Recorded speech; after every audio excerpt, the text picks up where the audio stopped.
Quand j'avais 6 ans, j'ai lu un livre qui s'appelait La grande histoire des fonds marins. Dedans, il y avait une image qui montrait que la température y était très froide. Alors j'ai eu une idée, et si on pompait cette eau froide pour la mettre dans le frigo? J'ai fait un dessin, je l'ai montré aux grandes personnes, elles ont bien ri et m'ont dit d'aller jouer au foot. Alors j'ai mis de côté mon invention. À 20 ans, je suis entré à l'université. Et comme j'avais froid dans ma chambre de bonne, j'ai repris mon stylo. J'ai commencé à relier mon radiateur au micro-ondes et à ma console de jeu et à bien tout isoler pour que la chaleur ne s'échappe pas. De la chaleur gratuite! On pourrait chauffer des quartiers entiers avec. On pourrait aussi utiliser le vent et le soleil. Et avec toutes les données qui circulent, on pourrait distribuer l'énergie quand on en a besoin. Réchauffer les salles de classe juste quand les élèves sont là. Éteindre les lumières des immeubles quand on n'y est pas. Bref, économiser l'énergie. À 30 ans, on m'a dit qu'il fallait que je trouve un vrai boulot.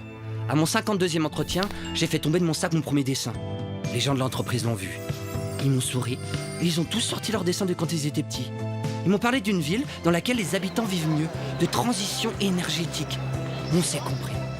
Ça fait maintenant 5 ans que je travaille chez Engie Cofeli. On se sert de l'eau de nos sous-sols pour fournir du chauffage et de l'électricité à des villes. On refroidit même des quartiers avec l'eau de la mer. On fait rouler des camions au gaz vert et des bus à l'hydrogène. La chaleur des serveurs et des incinérateurs est recyclée pour chauffer des bâtiments. La gestion des datas permet de tout réguler à distance.